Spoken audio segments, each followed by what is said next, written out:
evening, everyone. Welcome to everyone for this event, which we are going to be hosting today with colleagues from the gender group as well as the International Women in Mining. Before we sort of get going with the official order of the day, I just wanted to highlight a couple of housekeeping points. The first being that we would just respectfully request that people stay on mute unless, of course, you are one of the panelists or you are speaking. The second one is just to say that this recording is going to be made available following the event. So if you have to drop off at any point, or you want to share the recording with your colleagues afterwards, please do so. We will be following up with the same email addresses that were responded for this event to share the video recording link. And the last is to say that after the panelists, we're going to have a Q&A, but given the size of the attendees and the format, we're going to keep the Q&A to chat questions. So please, throughout the entire event, please do feel free to insert any questions, comments, concerns into the chat function. We have a team that is monitoring that to ensure that then we can collate and get to some of those great questions during the Q&A. I'd like to thank, from my team especially, Charlotte, Helen, and Kate, who have been working tirelessly with International Women in Mining and with the gender group to put this event together.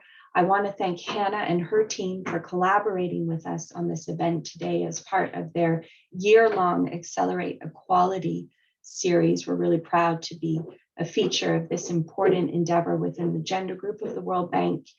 I would like to thank Barbara, who has been a steadfast partner over the last 2 years as we have conducted this research and as we have tried to really come to a common understanding of how we can serve better women in mining organizations across the globe. And of course, to all of our panelists who have joined us today, a warm welcome and a very big thank you for all the work that you are doing to really close the gender gaps in a very important sector for development. So without further ado, I would like to invite Helen to lead us off with a video that is going to energize us to think about some of the challenges that women in mining organizations face. Then I'm going to go to Dimitrios and Hannah for their opening remarks, and then to Barbara for the panel discussion. Thank you.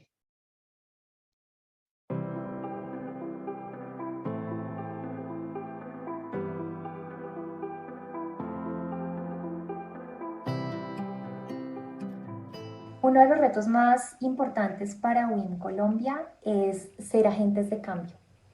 Esto queremos lograrlo a través de una perspectiva cultural, involucrando a los hombres dentro de la organización para empezar a cerrar esa brecha de género que actualmente existe en la industria minera colombiana. Otro de los retos que tenemos, y es un reto post pandemia, es lograr representar a todas las mujeres que hacemos parte de la industria minera colombiana. Esto es desde los niveles operativos hasta los niveles gerenciales o de dirección. Otros logros que son bien importantes, haber logrado tener un gran número de miembros que van desde el gran liderazgo hasta las operadoras, haber sumado a los hombres como agentes de cambio en la lucha del fomento de la equidad de género.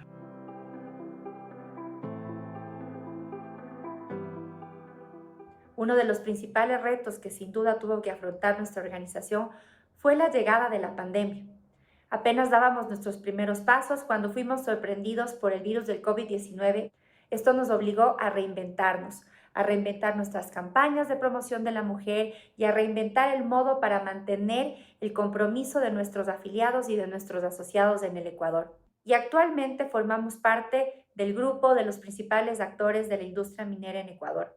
Logramos tener un acercamiento importante con el ministro de Energía de nuestro país, quien ofreció todo su apoyo para poder implementar durante este año una verdadera política de género del sector minero. Felicitaciones a todas las voluntarias que trabajamos día a día para luchar y promover la participación de nuestras mujeres en la minería local.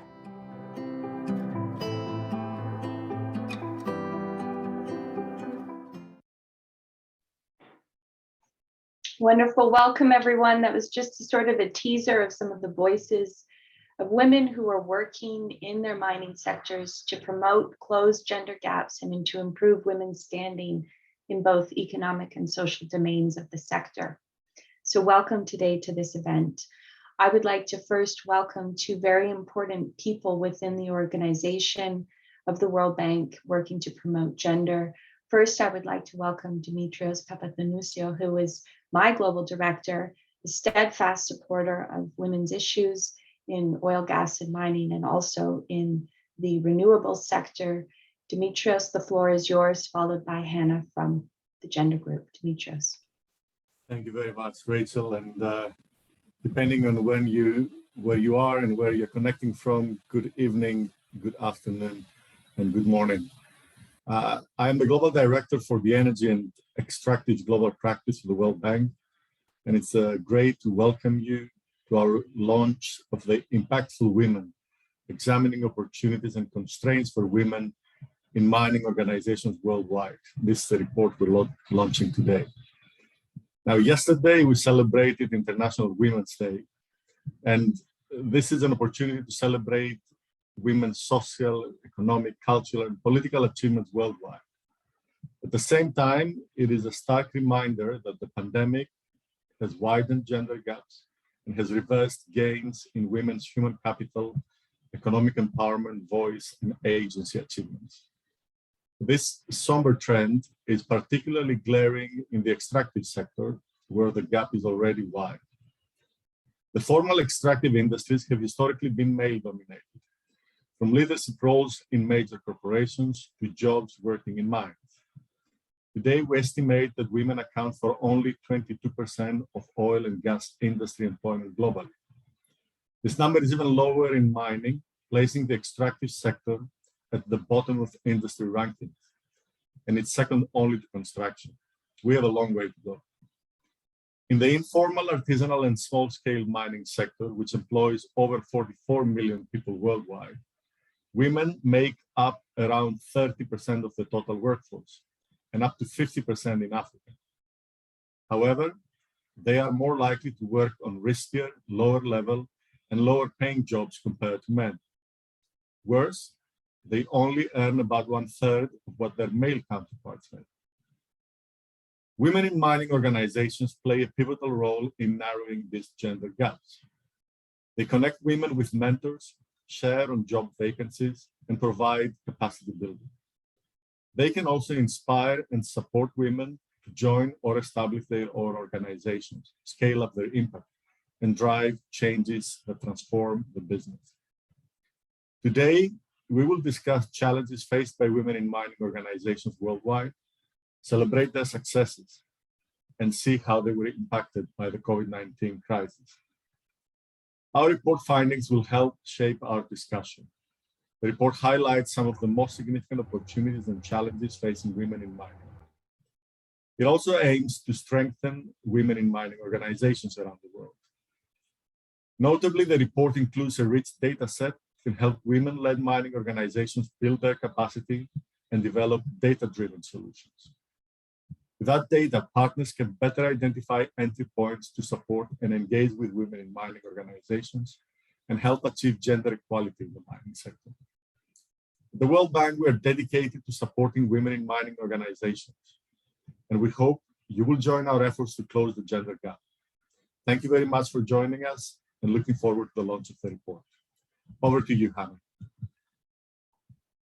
Thank you so much, Demetrios. I'm delighted to join Demetrios in welcoming you all in our event here today. I'm Hannah Brixey, Global Director for Gender at the World Bank. And let me start by sharing a little bit of my personal story, because mining sector is a very emotional area for me. I grew up with the mining towers as the only thing on my horizon. So for my first 18 years, I grew up in a small mining town in the middle of a large mining region. So every morning at 4 a.m., I would hear my neighbors going for their morning shifts.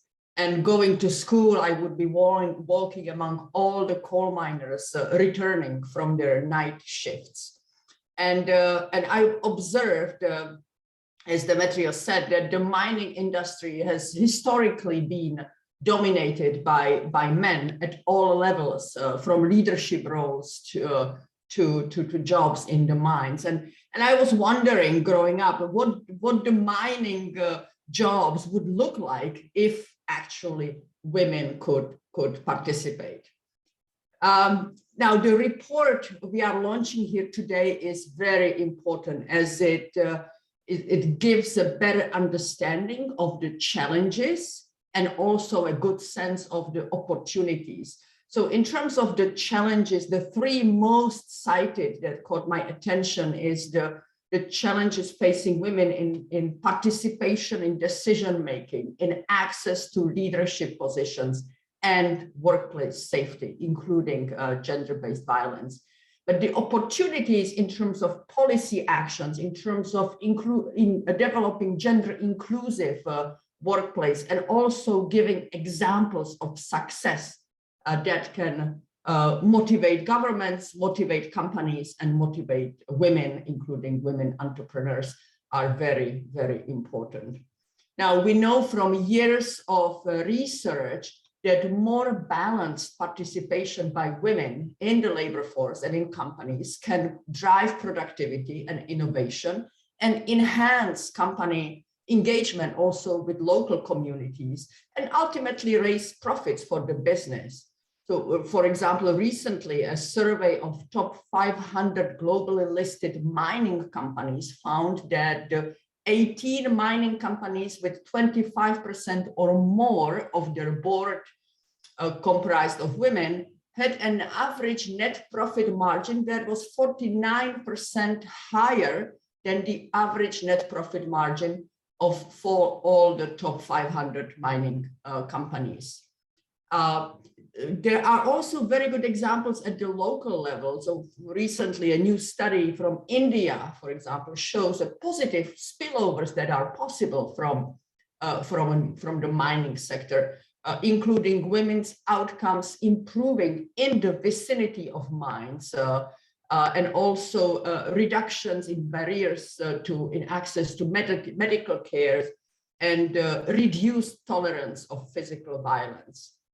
So there are many good examples, and I'm delighted that today we will discuss those examples and those lessons learned from this research. Let me just conclude by saying that looking into the future, we have some tremendous opportunities as part of the climate action that is shaping a new direction for the mining sector. The new technologies in the mining industry will improve occupational health and safety conditions. Workers can digitally visualize underground operations from remote control rooms. This can significantly reduce their exposure to risks and hazards. And this could mean also less risk of gender-based violence, and including sexual harassment that is often associated with isolated and remote working places.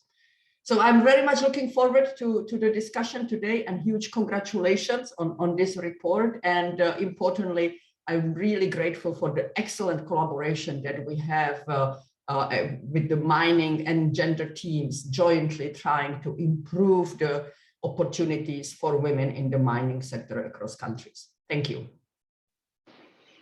Thank you, Hannah, for those very inspiring words. Now that we know that you have a coal background, I think we're going to be coming to work with you more on all of our just transition work as it's emerging. I can see Dimitrios nodding his head, so you will not escape us now. We have a steadfast partner in you, which is wonderful. And thank you, Dimitrios. You have always been a huge supporter of our work, and I know that you will be having to leave soon because of other commitments. But I really want to thank you for your inspiring words. Charlotte, I'm going to ask you if you could put in the chat function, please, the link to the report. That's the question that's already come out today so that people can have a view of it. Without further ado, I would like to welcome a good friend, Barbara Dischinger, who is the head of the International Women in Mining Network. We have been collaborating and working together over several years now on various topics, and most recently on this research, where we wanted to be able to say more definitively, beyond the sort of hallway talk, we wanted to be able to say with some level of data, what are the challenges that women in mining organizations are facing? Where do they see the opportunities, particularly post-pandemic? And how, as institutions, we can use that data to better support organizations and women in general who are laboring in the mining sector. So Barbara is going to be leading the panel discussion this morning, and we are so very, very lucky to have such a distinguished group of individuals. And I'm just going to briefly mention individuals' names and titles, and I would invite you to read their bios later, and Charlotte's going to make that information available. So in no particular order, I've already introduced Barbara. Nolita, who is the president of the Minerals Council of South Africa, very important, influential organization, setting policy and really doing a lot of advocacy on behalf of both women and men in the mining industry in South Africa. We have Anna, the Secretary General of Women in Mining Mexico, a very long-standing women in mining organization, a lot of lessons to learn there. We have Yannick, who is with BMZ, probably one of the most important country partners, pushing the World Bank and others to be further integrating gender into all aspects of our work. So we thank Yannick for being here on behalf of the German government. And then we have Petro, who is the chairperson of the Women in Mining South Africa. Again, one of the longest standing women in mining organizations globally, and certainly a lot to learn there. So without further ado, I am going to pass the floor to Barbara. Barbara.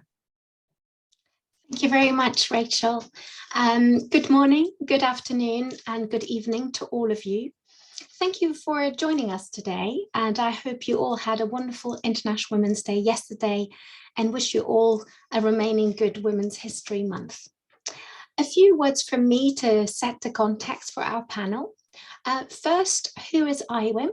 International Women in Mining, or IWiM, is a global not-for-profit organization pursuing gender equality and promoting women's voices, access to opportunities, and leadership in mining. Our mission is to support women in mining organizations in their growth path, empower them to achieve global cohesion, and leverage their game-changing collective strength, as well as celebrating the tremendous achievements and contributions of individual women in mining worldwide, in addition to our own initiatives as well. And a bit of background information on WIM organizations. In every mining region around the world, there are a multitude of organizations primarily focused on progressing the interests of women in the mining sector. And most of them use the words women in mining or the acronym WIM in their organization name. What do we mean by women in mining? We do mean all women working in, around, or with the mining sector, including professionals in large-scale mining, owners and operators of artisanal and small-scale mining operations, professionals in supporting sectors, including technical and professional services, regulators and government officials, mining association, chambers of commerce, academics, and representatives of civil society organizations. There are currently over 100 formal WIM organizations and subchapters in 60 countries around the world. 5 to 8 were formed in both 2020 and 2021, adding over 10 in the last 2 years, at least one already in 2022. The number isn't fixed at any one time, and the landscape is constantly evolving. In addition to national organizations or in lieu of, there are also organizations spanning several countries, and there are those that focus on a specific profession only, like women in geosciences. And lastly, there are also informal groups, either active only on social media and or sometimes with ties to a local mining community. Although they all share a common vision, their objectives and forms vary significantly. They often evolved completely organically. They are structured, managed, and financed in accordance with their membership composition, their location, context, and purpose. Regardless of the form, the number of women mining organizations has been steadily increasing over the last decade. They do play, as Demetrios rightly said, a very pivotal role in identifying, exposing, and addressing the barriers that women face, and they promote gender equality, fairness, diversity, and inclusion in every aspect of the mining sector. They support women in mining physically on the ground, and they connect with regional, national, and local stakeholders to advocate for diversity, inclusion, and equality. Particularly in a climate of increased commitment to diversity and inclusion, women organizations are influencers and actors of this transformative change. We want the findings of this report that we launched today to be the start to a wider dialogue and provide governments, donors, international organizations, industry leaders, and other stakeholders, as well as women in mining organizations, with a rich data set on women-led mining organizations across the globe on which to build on and deepen the data. How can we all here today and beyond support and assist women's professional associations and interest groups in the mining industry who are promoting gender equity via their initiatives? It is important to include women in mining organizations, as they often do not get invited into the discussion or consulted on matters that affect them or pertain them directly. It remains vital that the voice of women be heard individually and collectively to continue to improve diversity, governance, and sustainability in the mining industry. Thank you very much. I will now hand over to our panelists in the following order: Yannick Kiewit, Ministerial Policy Advisor at BMZ, Nolita Fakude, President of the Minerals Council of South Africa, Petra Dupizani, the Chair of Women in Mining South Africa, or WIMSA, and Ana Laura Muñoz, Secretary General of Mujeres WIM de México. And I will ask each to say a few words and unmute themselves when it is their turn. Afterwards, I will ask each panelist some questions, but I also invite you to share your own questions for them via the chat. If a question is directed to one of them in particular, please add their name as well with your question. And let me start with you, Yannick. Thank you. Thank you, Barbara, and thank you, Rachel, for the warm welcome and the invitation to speak at today's webinar. And I'll briefly share some thoughts on behalf of the German government and also German Development Corporation, or the BMZ in particular. So first of all, congratulations on the launch of the great report.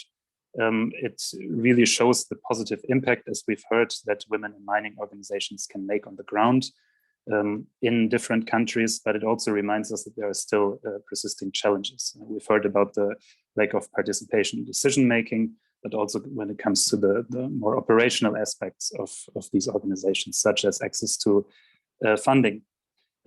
Overall, however, I think it is really encouraging to see the growth in numbers of these organizations over the past few years, and that goes to show that they really play a very important and pivotal role in bringing issues related to gender equality in the mining sector to the forefront and onto the policy agenda. But it also shows that women are very much aware of their role in the workforce. We've just heard in the ASM sector up to 30%, but also their capabilities, and that they take through these organizations this change into their own hands. In German Development Corporation, we are committed to equal rights for women and girls across all areas and sectors of development cooperation. And as many of you know, SDG 5 of the Agenda 2030 and the Sustainable Development Goals is our guiding principle in that. But this commitment holds especially true for the mining sector, where, as we all know, burden and benefits are very unequally shared between men and women. Yet we do see, from a development perspective, an enormous potential for gender equality to achieve not only positive economic, but also sustainable development outcomes on the community level or even regional or national level. So that's why it's very important for us as German Development Corporation to support initiatives like the Women in Mining organizations, both in their work, but also when it comes to our common vision of gender equality. And we can do so in a number of ways. First, there's the aspect of awareness raising. And this is where we actively cooperate with International Women in Mining, but also the Women's Rights in Mining group in trying to put these agendas, as I've said before, onto the policy agenda in the mining community, but also looking broader perhaps at the development sector or community here in Germany, but also internationally. Events such as today's, I think, are a great example of that, but I'm also thinking of joint research projects or publications that really try to generate data and point out the issues that are persisting in the sector, and also ways to find solutions. Second aspect that is very important for our work at the ministry is that of gender mainstreaming. And that really means applying a gender lens to all of our work streams. That can be on a policy level, if you just think of all the due diligence regulations that are currently introduced or discussed, and the fact that they could very often benefit from a stronger gender-sensitive risk analysis. But it also includes looking at our own bilateral portfolio of the projects that we have and making sure that aspects of gender equality are integrated. And then a third aspect that goes a bit beyond gender mainstreaming is, of course, designing targeted interventions or projects that specifically address gender relevant aspects in mining. There are some examples in our own portfolio, but also in our cooperation with multi-stakeholder initiatives, such as the European Partnership for Responsible Minerals. And I'll finish just by pointing out a recent development on our side. As many of you are aware, we've had a change in government a few months back, and we now have a new minister, Svenja Schulze, who has proclaimed a feminist development policy and has made this a priority or top priority for her term in office. And we, when I say we, I mean myself working at a sectoral unit within the ministry, we really want to make sure, together with our colleagues and partners, that we can feed experiences, but also lessons learned and insights from the mining sector into this wider process. And I think for that, we'll be able to build on the great work of the World Bank, International Women in Mining, and all its national partner organizations, and continue our cooperation. So I'll finish here, and I really hope that the report and its findings help and encourage all the national organizations in their important and really great work.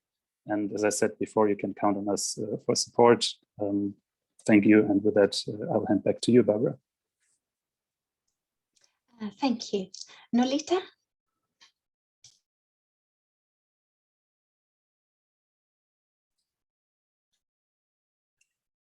Thank you, Barbara, and a good day. Fellow panelists and ladies and gentlemen, I bid you good morning or good afternoon and good day. Thank you, Barbara, again for expanding the definition of women in mining, because more often than not, people tend to look at this definition very narrowly and think that it only applies to one body of professionals within the industry. So thank you very much for that introduction. First, I would like to recognize and thank the International Women in Mining and the World Bank for the kind invitation to participate at this launch of the report on impactful women, examining opportunities and constraints for women in mining organizations worldwide. I am pleased that the Minerals Council of South Africa is part of this conversation on the importance of women in mining organizations and their huge contribution to progressing the diversity and inclusion strategies of the mining industry. The report could not have come at a better time for women in mining in South Africa and definitely globally. The Minerals Council of South Africa, which is an employer organization, has a relatively new program of women in mining.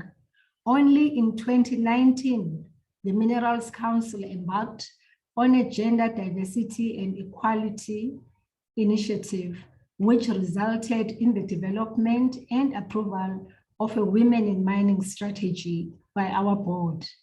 In 2020, the board established the Women in Mining Leadership Forum, which I chair, and as part of our commitment to this change, the Vice President of the Council co-chairs this platform with me as the President of the Council. Therefore, the issues of women in mining are thus addressed at the highest level in our organization. As part of our delivery structure, the Women in Mining Leadership Forum is managed by members of a task team on which Women in Mining South Africa, WIMSA, and Petro, our colleague on the panel, is also part of that task team, has a formal seat. We found it prudent and beneficial that WIMSA, which has more than 10 years in addressing issues of women in mining in South Africa, should be part of our partnership as we chart a way forward on how to improve the lot of women in the mining industry. As the World Bank's report states, various women in mining organizations can and do play a pivotal role in connecting women with mentors and sharing information on vacancies, amongst other issues. They generally advance the needs of professional women in the industry. For example, in the last 3 years, where we have already been in place as a forum, we have been able to leverage, collaborate, and partner with many stakeholders, including labor, on many responses that impact and affect women, including acknowledging women on COVID response in 2020 and in 2021, recognizing the women who have led modernization and technology in our industry. We are also privileged in South Africa to have other structures on women in mining. With the continued increase of women in mining, specific occupational health and safety and security issues in the traditionally male-based industry are run by the Mine Health and Safety Council, which recognizes the importance of this topic. And as a result, in 2019, they established and created the Women in Mining Advisory Committee, or WIMAC, to ensure that amongst its mandate, it also provides advice to the Mine Health and Safety Council on evidence-based information regarding the health, safety, and security issues affecting women in the mining industry, as well as identifying focus areas in health and safety, including sexual harassment. As an example, much is done in the Mining Health and Safety Council to improve access to appropriate personal protective equipment, or PPE, as well as safeguarding the safety and security for women in mining, especially those working underground. As the Minerals Council of South Africa, we greatly appreciate the fact that WIMAC is within the Mine Health and Safety Council, because this gives us all an additional level of assurance, especially on a monitoring and benchmarking perspective, which is a very important issue still to look out for. It is true that the volunteer-run model of most women in mining organizations does impede their aspirations.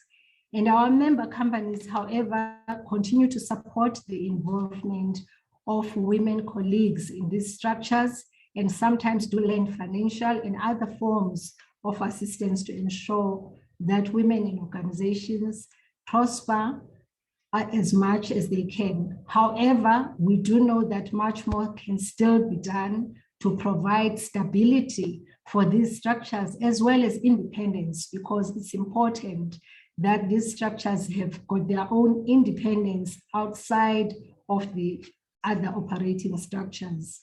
We therefore welcome the report's proposal on how important the support is, and going forward, we need to lend even more support as employer organizations. So, Madam Chair, as an employer body, the Minerals Council of South Africa welcomes this report and the proposal on adequate resourcing of the women in mining organizations in all jurisdictions. And the women in mining organizations are a crucial pillar of advancing the diversity and inclusion strategies in our industries and should be therefore adequately resourced. I thank you. Thank you very much, Nolita, for telling us more about that history. I will hand over to Peter.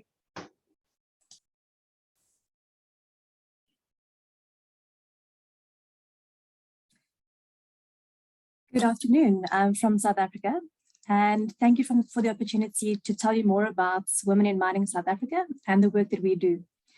While the Minerals Council and other government organizations focus on setting policy and driving initiatives, such as some of the ones that Nolita has just mentioned, WIMSA is the only not-for-profit women in mining organization in South Africa that focuses on building a community and providing a support network for women working in the South African mining industry. WIMSA was initially established to provide a safe space for women to network, meet each other, and find some sense of solidarity and community within a very male-dominated industry. It has since grown into so much more, providing mentorship, thought leadership, quality events, and outreach programs. WIMSA encourages girls to study STEM subjects at school and creates a positive image of the mining industry as a place where women can work and thrive. This year, one of our special projects is to create a career booklet outlining careers in the mining industry and showcasing women who are already working in the industry, so that learners can see women who look like them and can actually consider the mining industry as a place that they could be working in. WIMSA's purpose is to inspire women to build a better world through mining. But none of this is possible if we can't guarantee that women will be safe at work, that they will have the same opportunities for growth and promotion as their male counterparts, that they will be paid the same salaries for the same work, that their voices will be heard and valued, and that they will have the appropriate facilities and that their PPE will enable them to work efficiently and safely. And all of these topics align to the functional streams that are led by the Women in Mining task team, which Nolita just mentioned earlier. So how do we contribute as Women in Mining South Africa? It's by taking these topics back to our members so we can discuss them, promote them, and support them. Just last night, as part of the International Women's Day, we arranged a panel discussion on breaking the bias, which was not only the theme for the International Women's Day, but it is also one of the Mineral Council's foundational Women in Mining work streams. The panel consisted of our patrons who are role models and trailblazers in the South African mining industry. Listening to these women tell their stories and providing tactics and tips for overcoming bias in the workplace provided valuable insights to our members and mentees on how to stand up for themselves and to coach those who may not be aware of their unconscious biases. As much as providing unconscious bias training is valuable, it is also important to constantly reinforce the learning and training. And through discussing stories and our own case studies, we help others with what to do and say in the moment when confronted with bias. An achievement we are particularly proud of is our fully sponsored membership program, where we offer peer-to-peer mentoring for women starting out in their careers. Our mentees learn to take ownership of their own careers, and they form bonds with their fellow mentees, thereby helping them to establish their support network, and hopefully they will also become a pipeline of volunteers to help WIMSA going in the future. We're really proud of what we've achieved over the last 11 years. We were formed in 2010, and I think we are probably set up with our working committee, our subcommittees, patrons and board to provide the structure and guidance for us to keep going from strength to strength. Thanks, Barbara.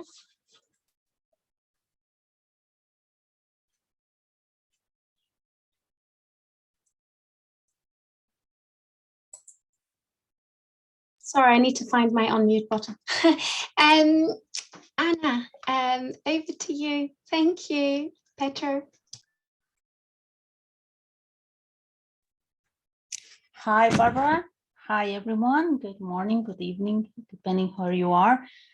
Well, I would like to talk a little bit about what we have done here in Mexico regarding our goals for the women in mining. Mexico has a long history being mining industry, and a lot of women have always been working around it or working in the mining sector, but not really officially. And this means, of course, there was a big gap of their salaries they get or benefits they can get from this mining work they used to do. We can say, of course, women have been working. They started working in the mining sector as secretaries in administration issues and things like that. But it's been only less than 10 years ago that women have really been able to work in the operations, in geologists, and all the other areas that the mining has. We, as women in mining in Mexico, we were founded only 5 years ago, and we feel very proud of what we have already reached.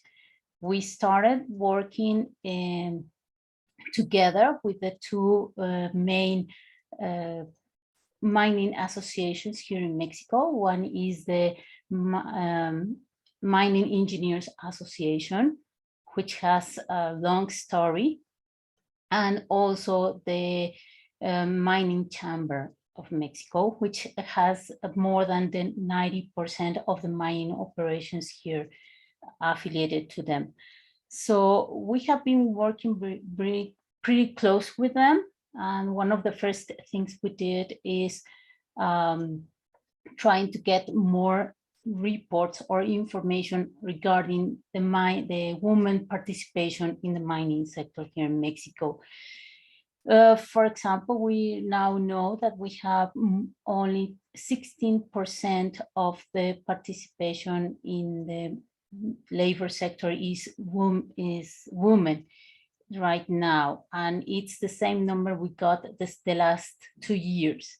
So regarding the pandemic, we didn't lost participation, but we have not increased. So that's something that we're looking for, what we can do and how we can help the women to be more participating in this sector. Also, we are really happy to announce that this last month, our president of Mujeres WIM de Mexico has joined to this mining chamber, CAMIMEX, as the vice president of the inclusion of the woman inclusion for this sector. So she will be able to work more closely with this association, with all the mining operations, and find out more ways to help women to develop themselves. Right now, as association, we have 11 local districts, and we have more than 250 active members, which include students, members of the supplier chain, of course, women that participate and work directly with the mining operations. We have a lot of students also that are related to the mining careers.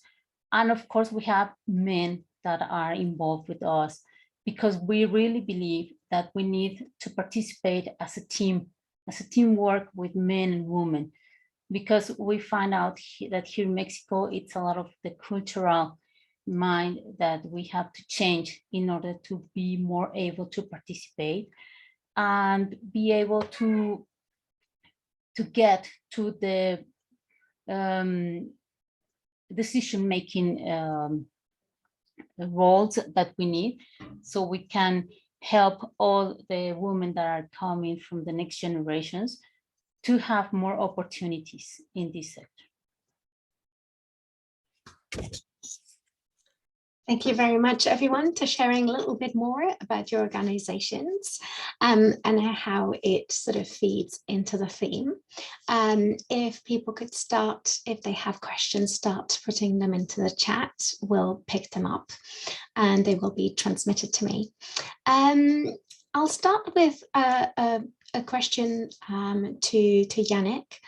And that is, why are women in mining organizations important to German Development Cooperation?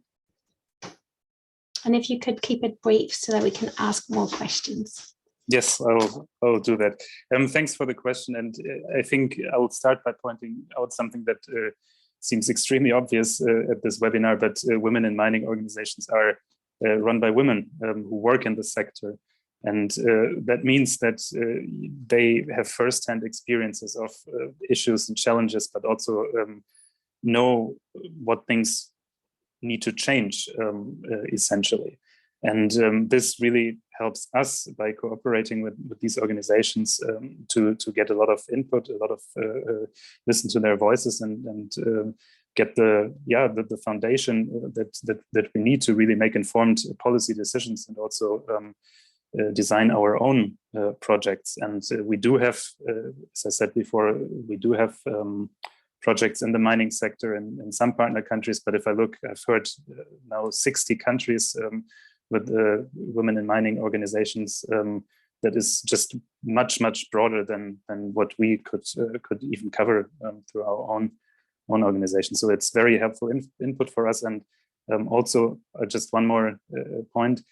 I've talked about this approach to gender equality in development cooperation overall and across sectors. And there, this aspect of learning and exchange of best practices is very, very important. And I think we can draw a lot of lessons and think about the mentoring aspects of these groups, support groups that we've just heard about. This could be something that we can share with different colleagues working in different sectors, and that gives them inspiration to maybe replicate those approaches. Thank you. That would be great. And just staying with you just one second and going sort of a little bit deeper or looking at it from a different angle, how can the German government therefore then support civil society organizations like women in mining organizations working on more gender equality in the extractive sectors? Are there any concrete examples?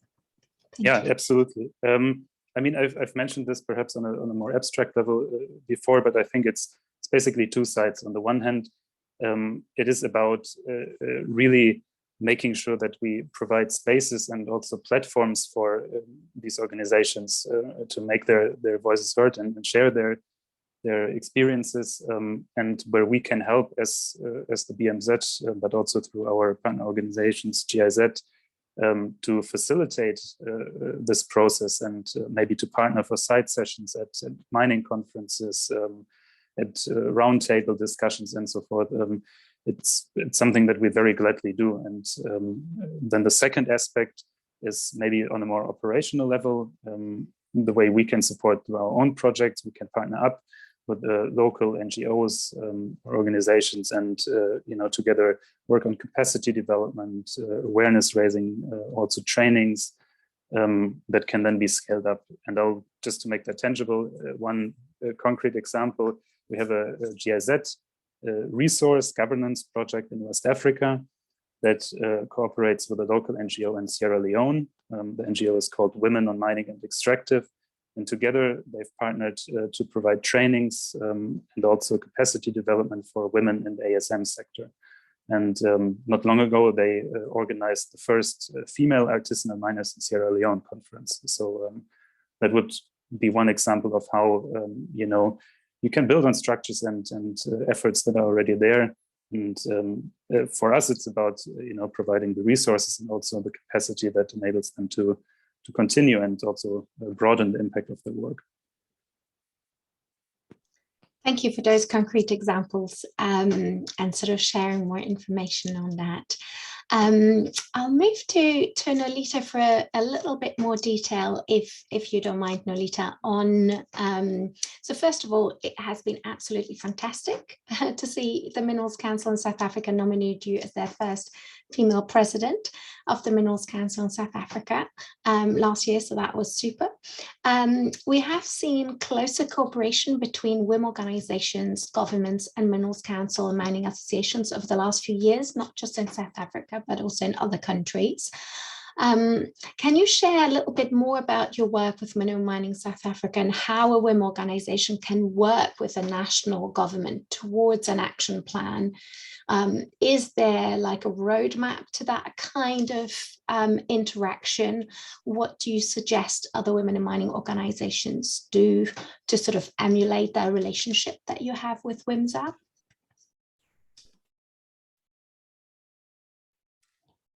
Thanks, Barbara, for also the message of support and congratulations from all colleagues for the nominations and elections last year, because I think it was an important step that demonstrated that the industry within a South African context was actually looking forward to meaningful diversity and inclusion. Because as I said to one of my colleagues, I don't believe that if the industry was not serious about diversity and inclusion, they would dare to go ahead with the election and nomination of a woman president if they didn't take that seriously. And obviously, besides the history, it's important that we follow up our commitments with action. And I think in South Africa, we are doing that. We're beginning to do that as well. The support and collaborations that we have seen come through with the various organizations, and in particular in South Africa, has been the fact that the labor movement, as well as the women organizations, including the Department of Mineral Resources and Energy, have been driving broadly the transformation agenda in South Africa.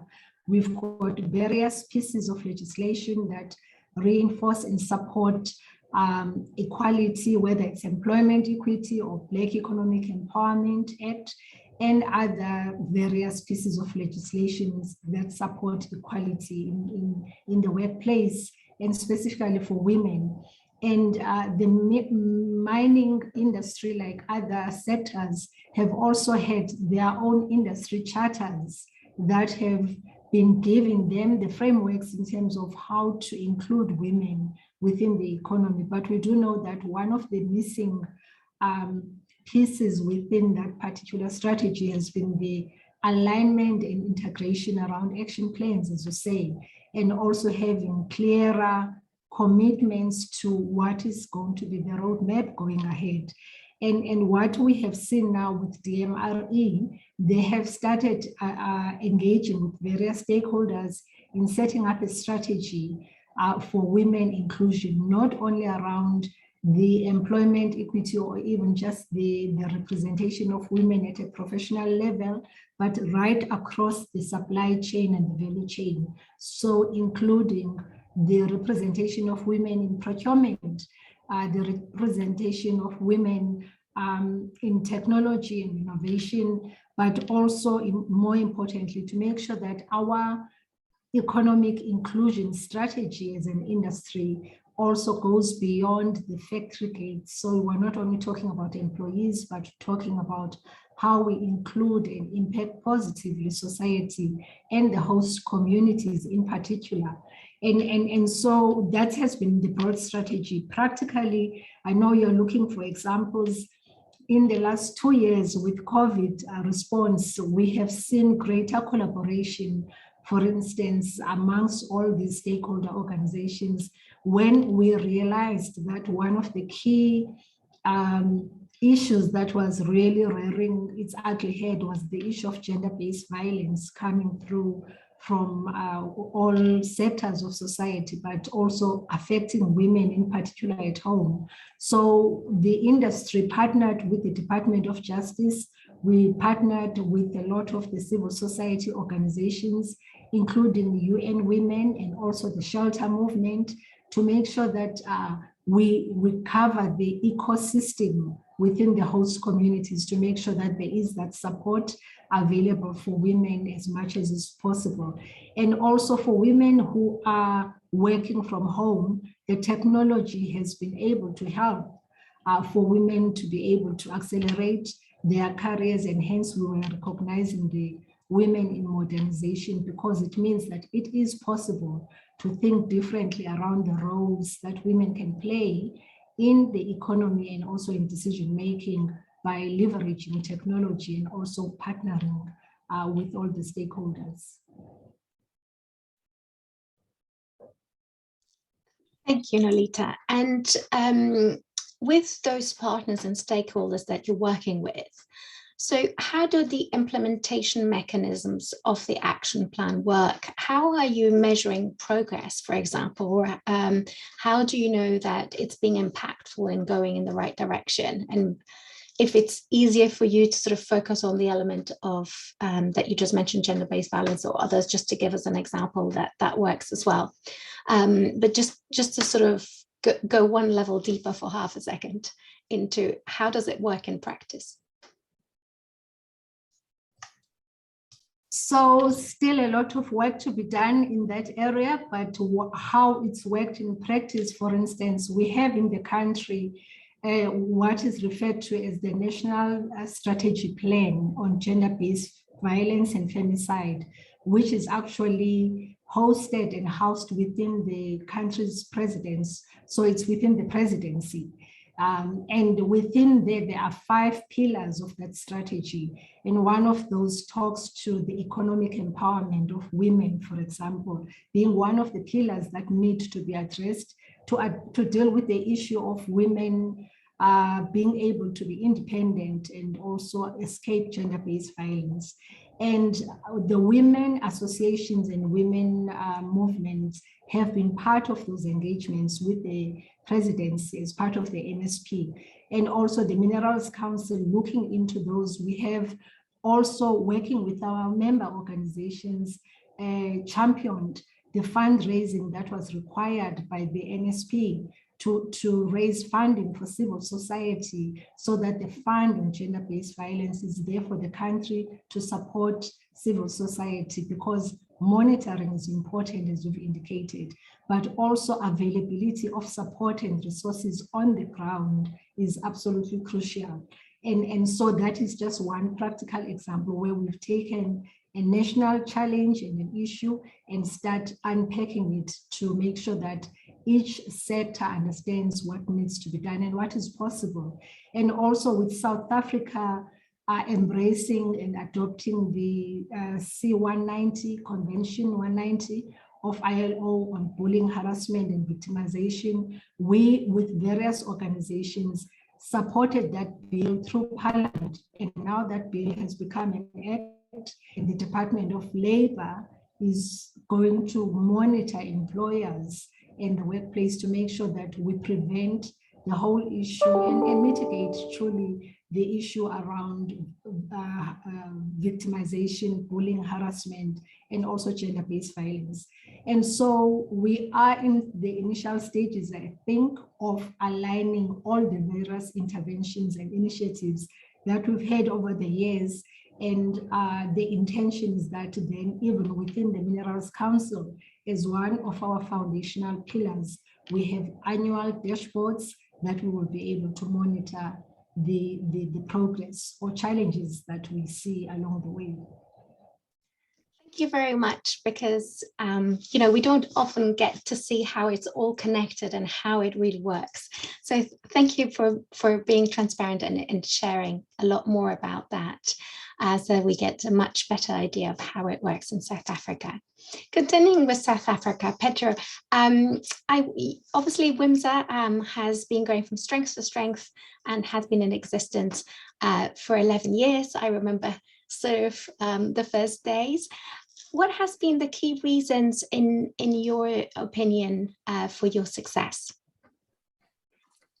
I think, like I said earlier, the reason we started off was to create a safe place for women to network and come together and share stories. And that was the initial thought around it, was just to find a place where we could also network and connect with other women in the industry and just sort of share our experiences. So I think the reason we are still going strong after 11 and a half years, this year will be our 12th birthday, is because we've had a succession of passionate volunteers who believe in bringing women in the industry together. We find ways to share our stories through various events and support one another, and we try to speak up on issues that are pertinent to our members. So, you know, it's still a very male-dominated industry. So in South Africa, our latest numbers show that there's 14% of women working in the mining industry. So there's still a lot of us still feel alone if you're working in a specific industry, and you might still be the only woman around the boardroom table.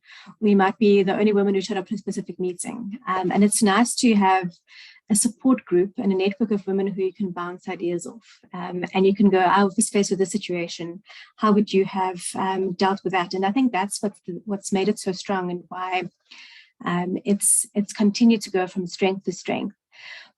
One of the positive outcomes from the COVID-19 pandemic is that our events initially used to be focused a lot around the mining towns. It used to be in Johannesburg and Pretoria, which is sort of what the mining hub is in South Africa.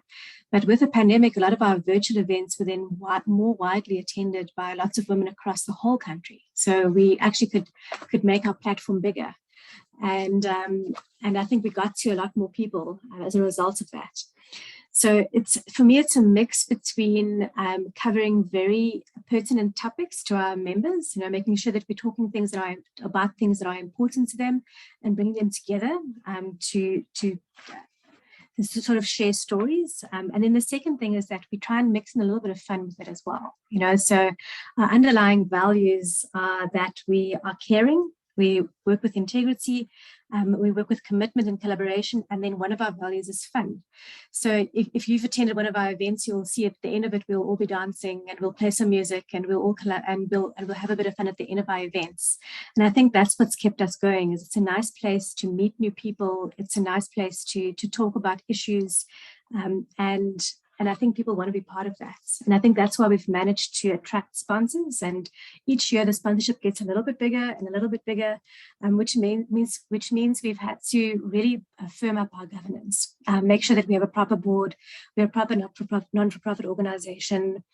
So we've put all of our governance structures in place, because the more sponsorship you get, the better kind of governance you have to have. So we've been doing that as well. But yes, I think it's because we discuss things that are important, and because we do it in a way that's engaging for our members.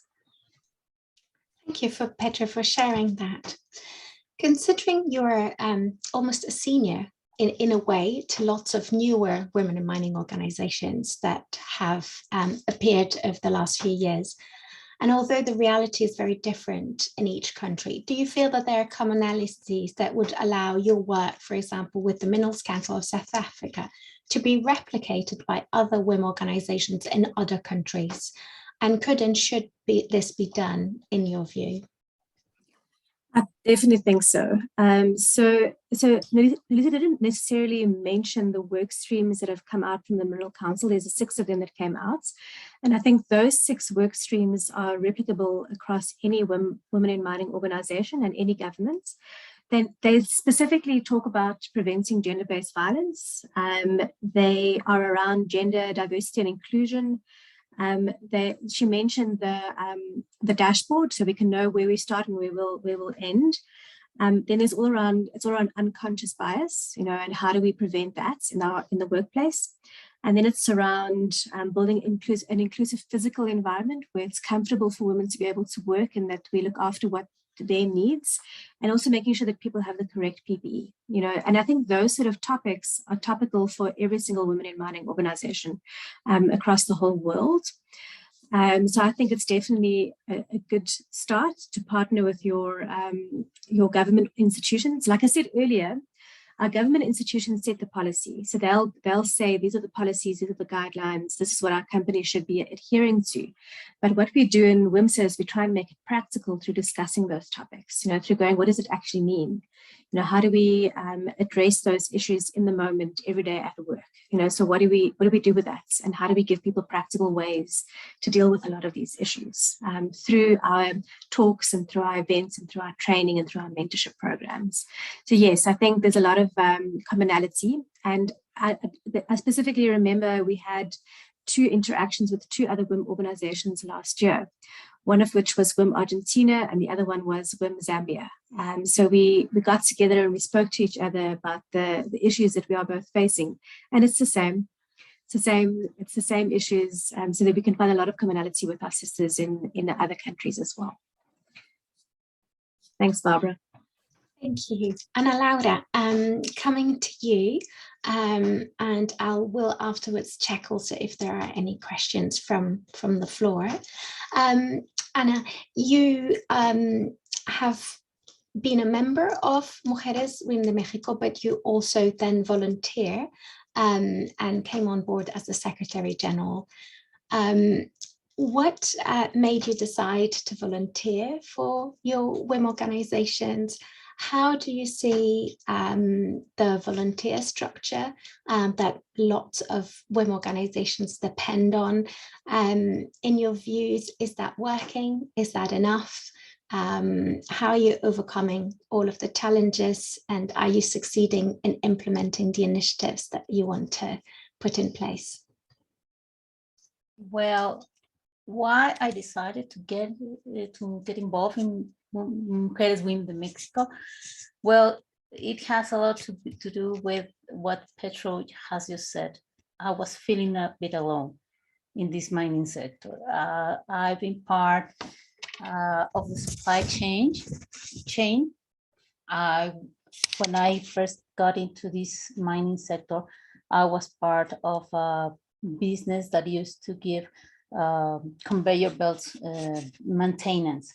So I started as a project management in some of these services, and I was the only woman in the site, or as I could see.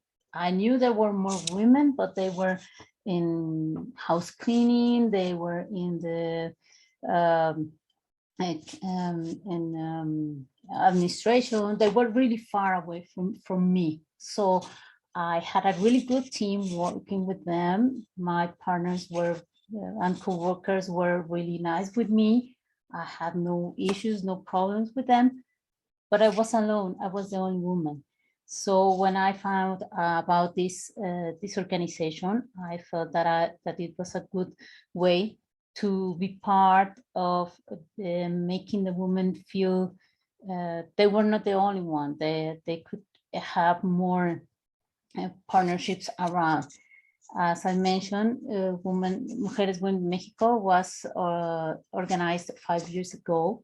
So not too many women were in this area of the mining sector. There were a lot of geologists, for example, a lot of women working on the extraction area, but not in the process plant where I was working on.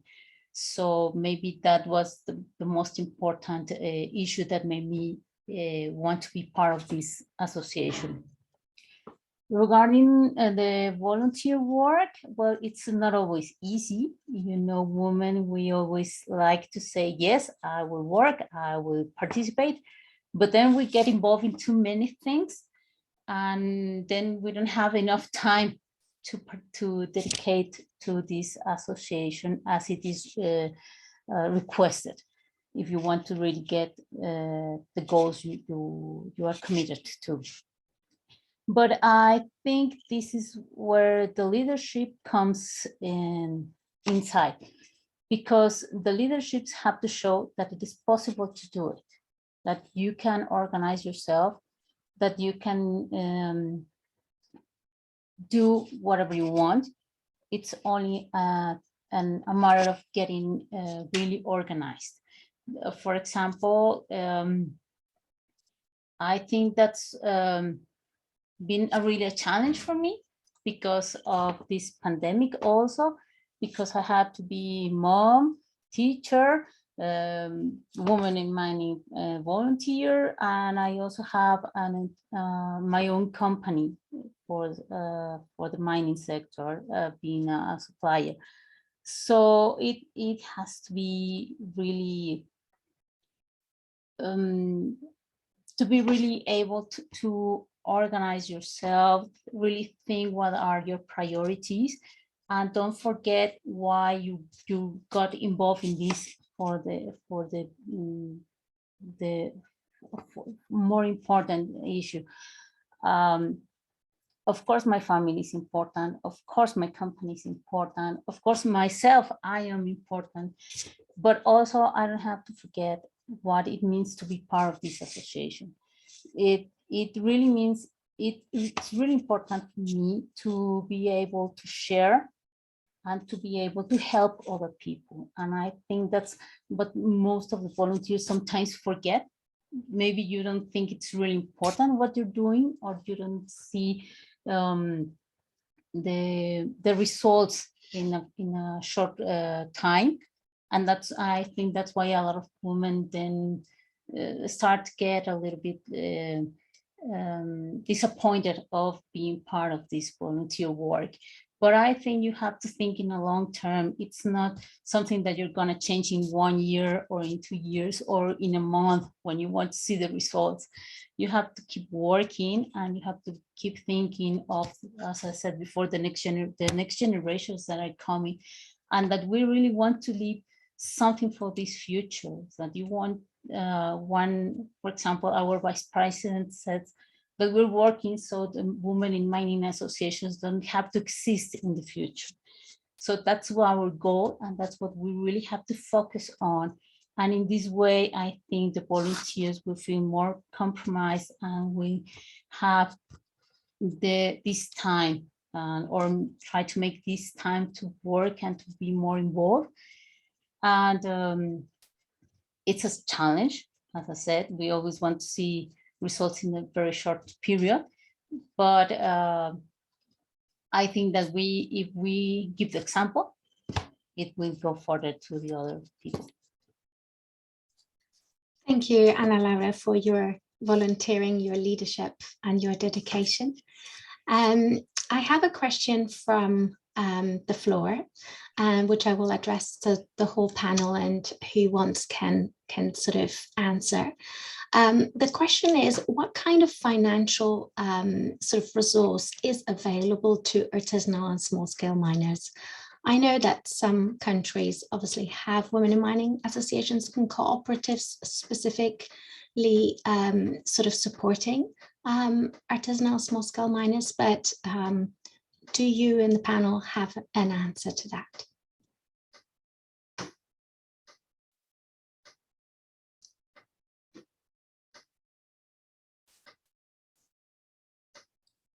And maybe, yep, yeah. Go ahead.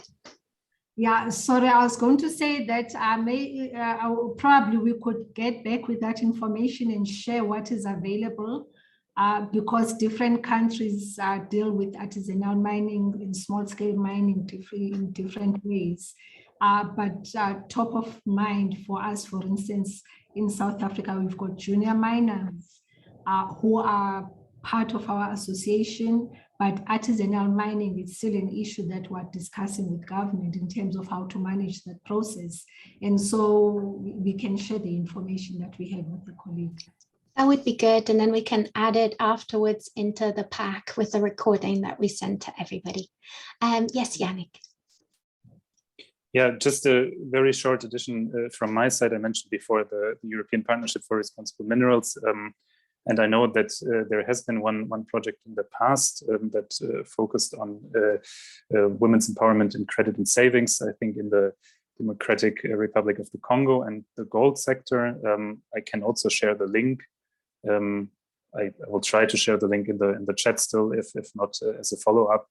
But that could be one example, of course, on a smaller project level scale, but perhaps there is some interesting information. Thank you. And if Rachel or anybody from the World Bank is there anything within the DELF program that would answer that? So Barbara, we've just been leading, as you know, a really large effort to address a lot of the impacts that have come as a result of COVID in artisanal and small scale mining communities. And certainly issues around financial inclusion have been one important aspect of the work that we have been doing. And that has been ongoing in a number of countries. And certainly it will continue to be an effort going forward.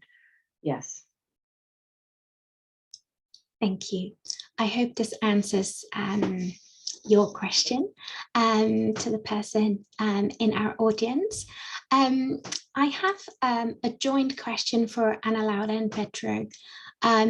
If you could both sort of answer it, and then we can slowly sort of go towards our wrap up. But I was wondering, so I'm going to ask you two questions to each of you. What kind of tangible support do your WIM organization need to achieve even more than what you're currently doing? And what is the future you envision for WIM organizations? So on the one side, what are the challenges and the needs that you have to overcome them still? And what is your future, not just for your organization, but in your view for all women in mining organizations? So I'll go to Ana Laura and I'll end with Petro. Well, regarding the support that we think we need, well, of course, I have to say some is regarding financial. Right now, we have a lot of issues.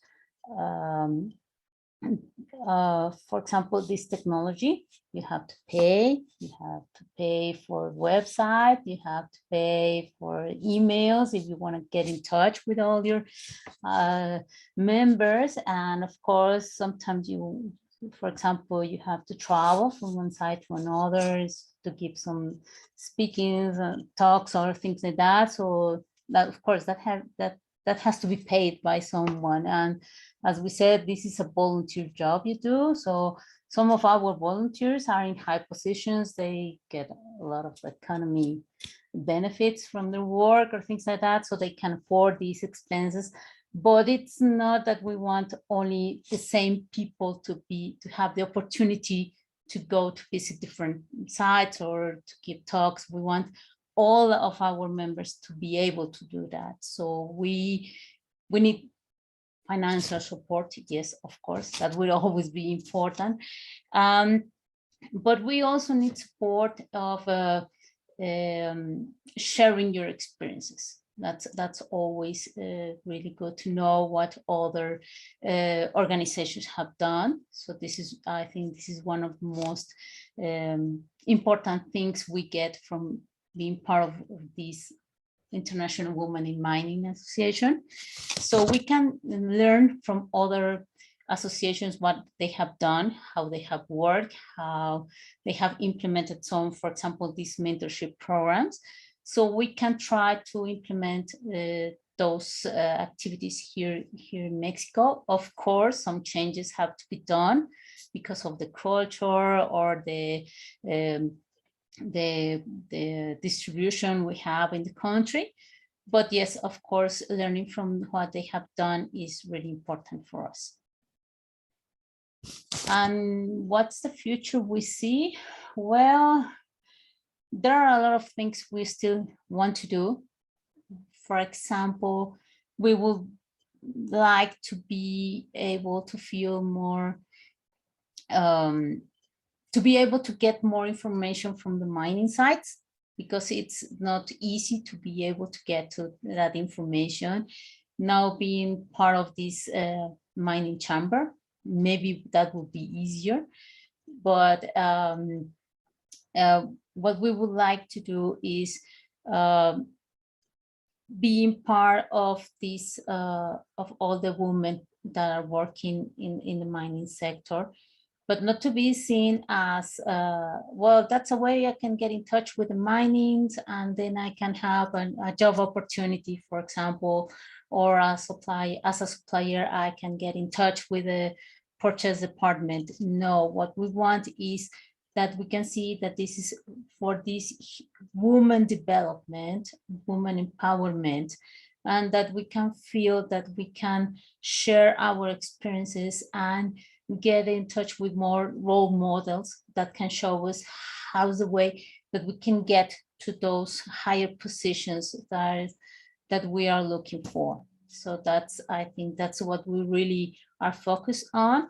So we can help the women see how this can be done, how you can get to your goals, and how you can help other women to reach their goals. To you, Petra. Yeah, in terms of support, I think it's similar for us. So we are totally reliant on our sponsors to sponsor our work streams. So we've sort of made our fundraising capability a little bit stronger this year, but it's still not where it should be, I guess. So it's also around, getting a steady stream of sponsorship so that we can continue to have our events and do our special projects. So at the moment, there's sort of three ways in which we raise sponsorship, or three parts that our sponsorship goes towards. It's, as Anna was saying, the general upkeep in our virtual office, because you almost need somebody to be answering emails and making sure that our social media looks good, which over the last year it's really taken off. If you go into our pages, you'll see that we've spent a lot of time on building our own brand and our look and feel.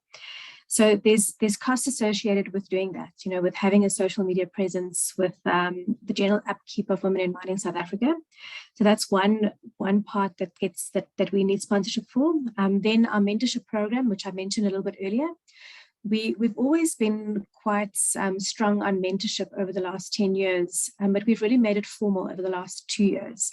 We started with a peer-to-peer mentoring group of roughly 42 mentees last year, of women who are starting out in their careers. And that's all run, and it's got an online platform, and the guys get together every third Wednesday, so that sort of thing also requires funding, for us to be able to continue doing that. And then we have our special projects, which I mentioned a bit earlier, as with our career booklets and how to build a WIM organization at your own operation, that sort of thing. And that for those things, we also seek sponsorship. And then, of course, I've got this vision of being able to do all sorts of development and training programs for women working in the mining industry. In the future, what I see in the future is that we are a solid company, or a solid not-for-profit organization with a steady stream of funding and a steady stream of volunteers who want to come and work here. So because they like what they see and they want to be part of it. So for me, that's what success looks like, is that you have people continuously want to be part of the organization and support it. So that's what I see the future as. Thanks, Barbara. Thank you very much. I will hand over now to Sven Renner, Program Manager for the World Bank's Extractive Global Programmatic Support, EGPS, the Multi-Donor Trust Fund, for closing remarks. And to the person who's just asked a question in the last few seconds, we will get back to you maybe as part of the follow-up to all of our participants with an answer to your question. Thank you. Thank you, Barbara, and thanks to all the presenters. I'll just make a couple of comments to close this, but I'm struggling with sort of organizing all the things that I learned today in my head in order to give you some feedback. So I really enjoyed the discussion very much. I'm Sven Renner. I'm the manager of the EGPS Trust Fund, which funded this report. And in the Trust Fund, we have gender as a cross-cutting theme. So we attempt to, leverage all the grants that we have in a way that they are conducive or become conducive to gender equality. But listening to you, I became aware how big the lever is that we've had in engaging with women in mining. I'm truly astonished and impressed but by what I've heard, and each of the presenters had sort of or triggered thinking in my mind that there were sort of themes that I took note of that sort of appeared repeatedly, and I was impressed by sort of the first comment that we saw in the video, in which Maria Isabella John made reference to, you know, the flexibility and the capacity to adapt that you need if you want to be efficient, to turn challenges into opportunities, and to sort of use the complications of the COVID-19 pandemic to turn it around in a way that in Ecuador they ended up having an agenda that was gender focused. That is one thing. Perseverance. I listened to Nolita Facunde talking about, you know, the energy and the perseverance that you need to turn customed, unbalanced situation in the mining sector, be it in health and safety, be it in payment discrimination, and not last gender-based violence, into, you know, a slowly improving situation. And in that context, of course, my congratulations to becoming part of the president of the Minerals Council. Education and training, Petro Dupisani, the key to change. It all takes time, but I found it quite convincing, and what you told us about promoting role models, education and training being really key to empowerment. Ana Laura Muñoz, really quite impressive. The way you describe, I've seen it in work in Latin America, the role of women in sort of small scale mining or traditional mining being not official, and therefore not only not recognized, but exposed to all kinds of risks, be it harassment, violence, disadvantagement.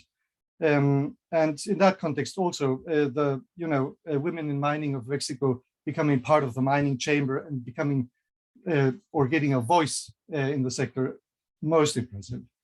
And I like very much the way you outlined your approach being not confrontative, but thinking of it as a partnership between men and women to drive the agenda.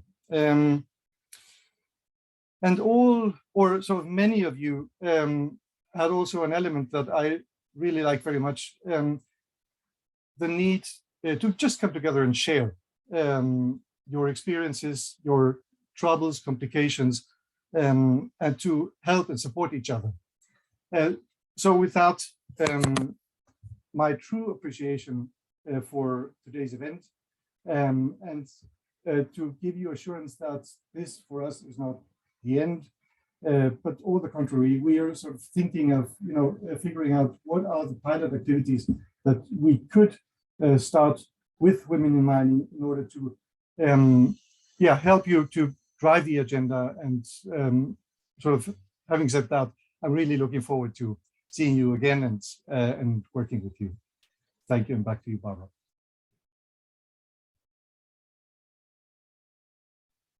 Thank you to everyone for your participation today.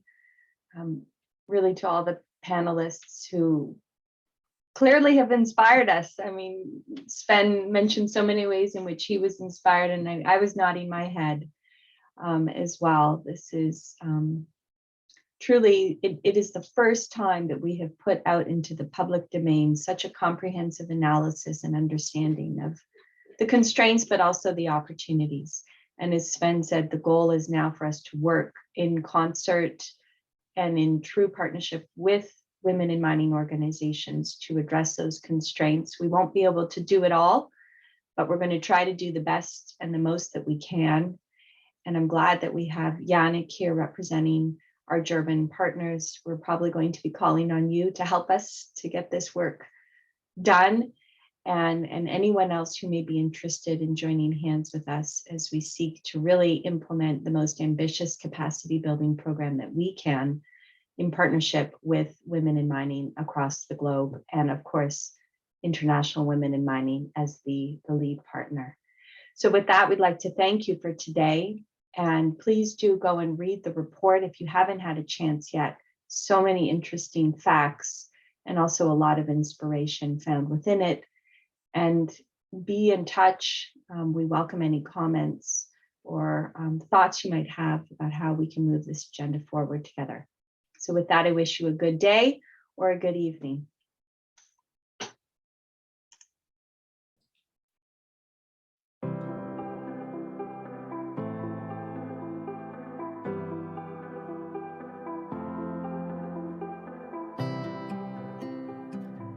Uno de los retos más importantes para WIM Colombia es ser agentes de cambio. Esto queremos lograrlo a través de una perspectiva cultural, involucrando a los hombres dentro de la organización para empezar a cerrar esa brecha de género que actualmente existe en la industria minera colombiana. Otro de los retos que tenemos, y es un reto post pandemia, es lograr representar a todas las mujeres que hacemos parte de la industria minera colombiana. Esto es desde los niveles operativos hasta los niveles gerenciales o de dirección. Otros logros que son bien importantes, haber logrado tener un gran número de miembros que van desde el gran liderazgo hasta las operadoras, haber sumado a los hombres como agentes de cambio en la lucha del fomento de la equidad de género.